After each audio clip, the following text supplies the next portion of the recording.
Hello, and welcome to episode 136 of Design Curious Podcast. I'm your host and mentor, Rebecca Ward. Today on the podcast, we have guest Anika Schachtler of Anika Schachtler Design, and let me tell you a little bit more about her.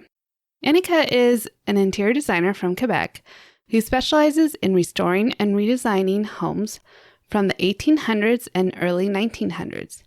She turned her passion for storytelling through design into a creative career by building practical skills along the way. Anika works closely with her clients to honor the history of their homes while creating spaces that feel fresh and functional for modern living. Her journey shows how taking risks and following your creativity can lead to a truly fulfilling career. I think a lot of you will find it interesting. It's a great niche to get into if you're trying to think about what to do as an interior designer. Maybe historical homes is the thing for you because that's definitely a specialty. So let's hear from Anika. You're now listening to Design Curious, a place where you, creative one, are here to learn about what it really is like to be an interior designer. And I'm your host and mentor, Rebecca Ward. If you're worried about how to succeed in a creative career, if you're ready to learn your next steps to become an interior designer, and if you want the satisfaction of doing something you love every day, you are in the right place. Grab a coffee, a notebook, and let's dig into today's episode. Hi, Anika. Welcome to Design Curious Podcast. Thank you for having me. Yeah, it's great to have you here. I'm excited to hear about your story about getting into interior design and what you have to share with our audience who are probably coming from a similar situation. So why don't you start with how you got into interior design? What made you choose a creative career? I think for me, it was something that started when I was really young. So what I do is I specialize in restoring and renovating houses and cottages from the 1800s and the 1900s. So for me, that's my passion. And really, when I was younger, something I was always fascinated by, the old homes and all of the stories they held. So once I graduated high school, I went into interior design. I took a course and you learn so much, but truly I knew what I wanted to get into. Then after that, I worked a bit in the industry and then started my business. Okay, great. And you're working out of Quebec, right? Yes, exactly. Yeah. I haven't been there, and it's on my list of places to go. Is there a big historical district there that you have plenty of options in restoring there?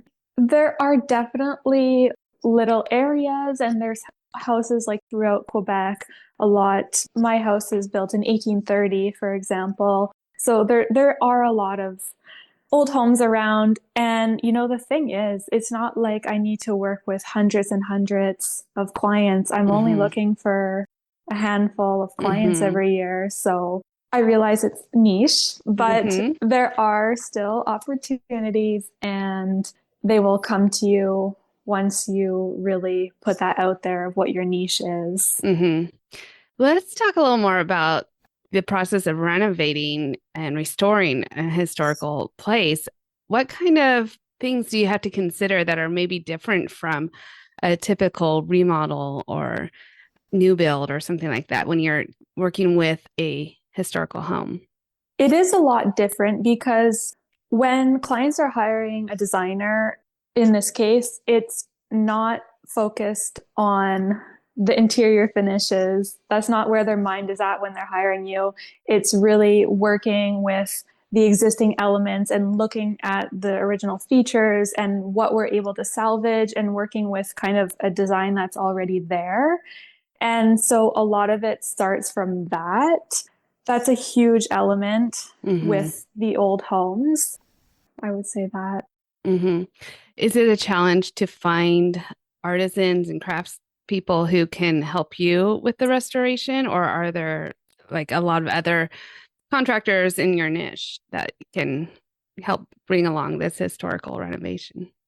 I mean, I would say it is challenging because there are carpenters and trades that they want to work with new and they want to just start from scratch. And it's a completely different process and it's more labor involved and it's just different. And not everyone specializes in that.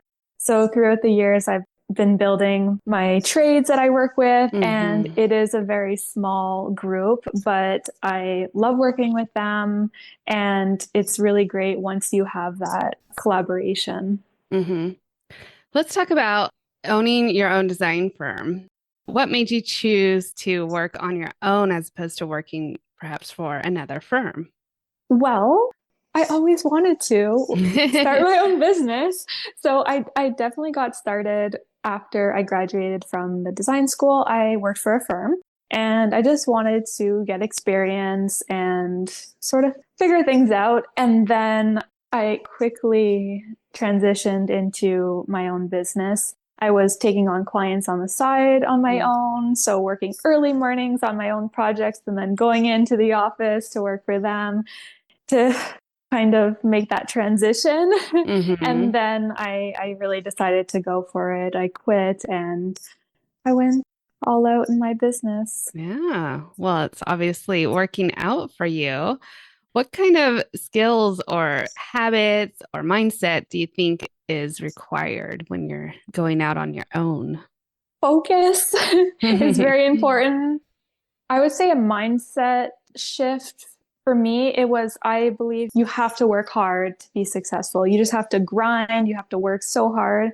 But what I've realized, and I'm slowly trying to get out of that mindset, is you have to work smart, not hard. You have to think big, but not run yourself to the ground doing everything and just doing more of what you've always done. You have to think differently and think big.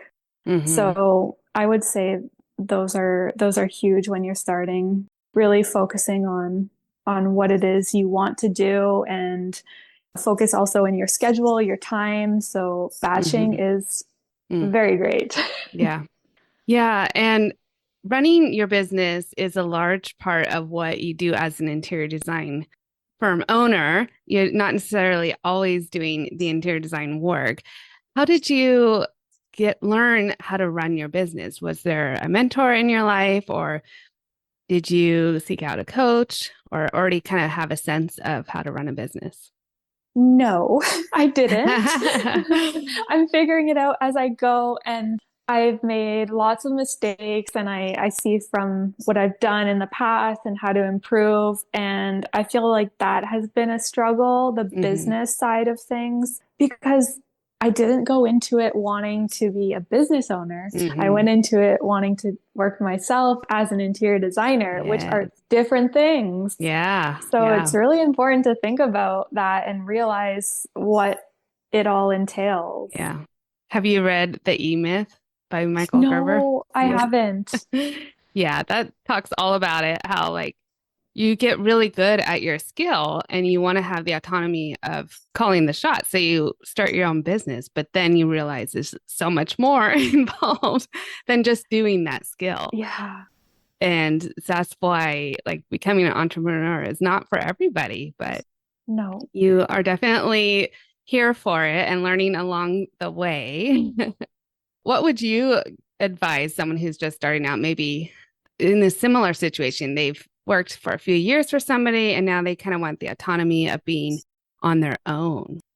I would definitely suggest enrolling in some kind of group and some kind of program to help you get started where you can speak with other designers and see what they're doing. Also, like, you have to figure out what you want as well, but just seeing what others are doing around you.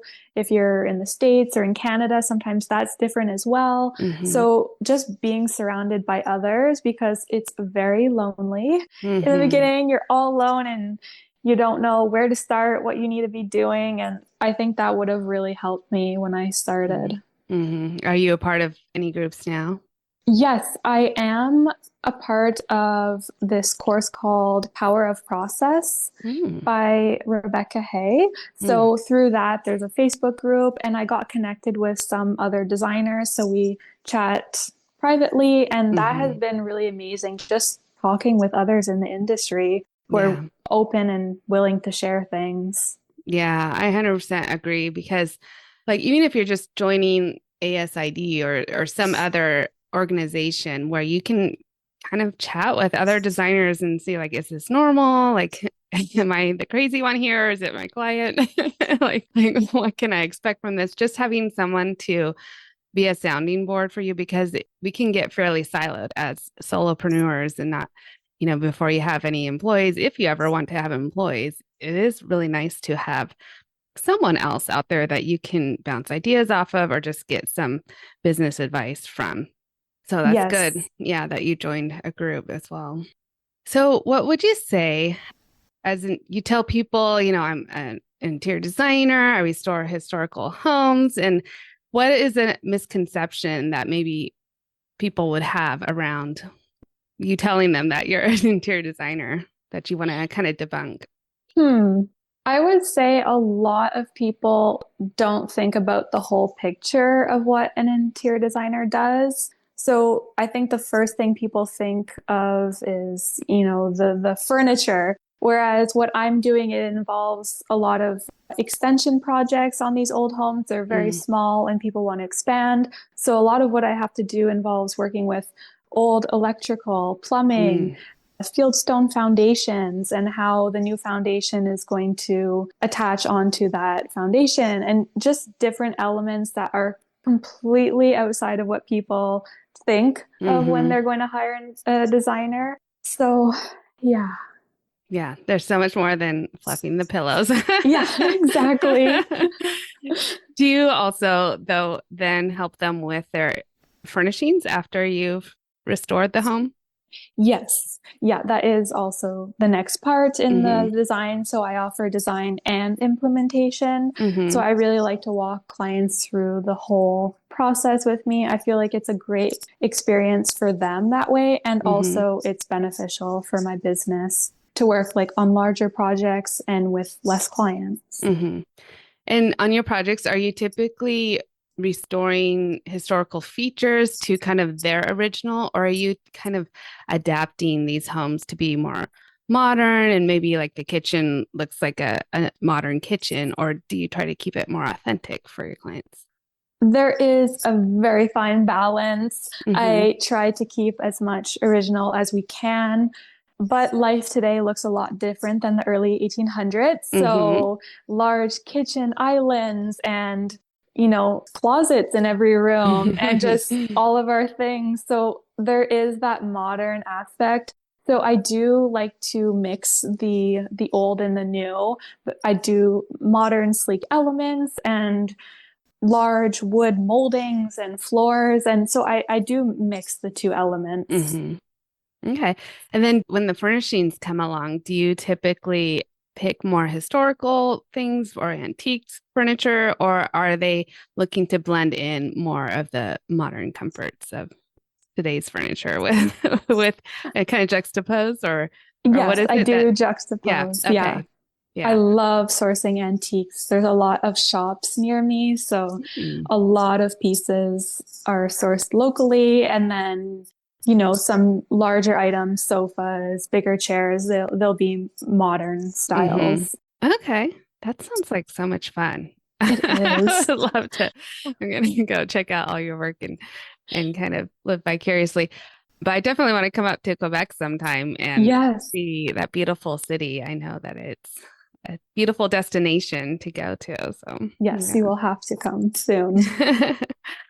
What is it that inspires you most about your work and keeps you motivated going day to day?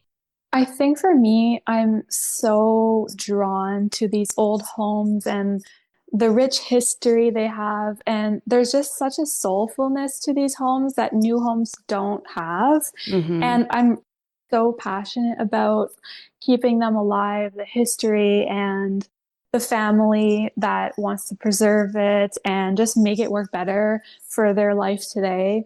They're completely on board with, the history of the home and its past, but just wanting to make all these updates so that it can work for generations to come. Hmm. Well, that sounds great. And what are your plans now? How long have you been in business? I've been in business for 7 years. Okay.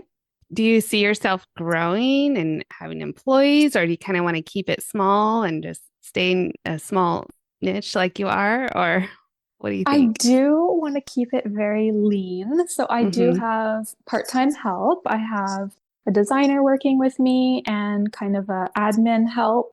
So for all of the email support, which is heavier than you would think if you don't know. Mm-hmm. So I do have that going on. I really would like them to work more hours, go more into full time. And yeah, I want to grow. I want to Mm-hmm. do amazing projects and keep on doing this particular style. Yeah, that's great. Where can people go to see your lovely work and check you out? Instagram could be a good place, Anika Okay. Schachtler Design, and also my website at Anika Schachtler Design. Wonderful. We'll put those links in the show notes so everybody can go and find you and follow your renovations and ask you any questions. I suppose that you're almost, I mean, you are an expert kind of in that area.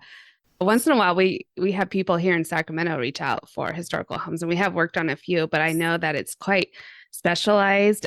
Some contractors won't even touch historical homes, and so that can be a challenge in and of itself. But yeah, I'm very interested in what you're doing, so I'm definitely going to follow along. So thank you Oh, for coming amazing. on. Yeah, Thank you so much for having me. And of course, I would love to connect with other designers. It's really fun to talk with others. And, I'm super open to sharing anything that can be helpful.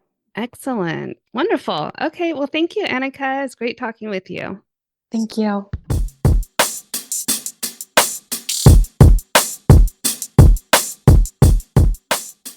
So as you can see, that's another great option for you to specialize in historical homes, and it could be really fun and interesting, especially if you have a nice historical area in your town.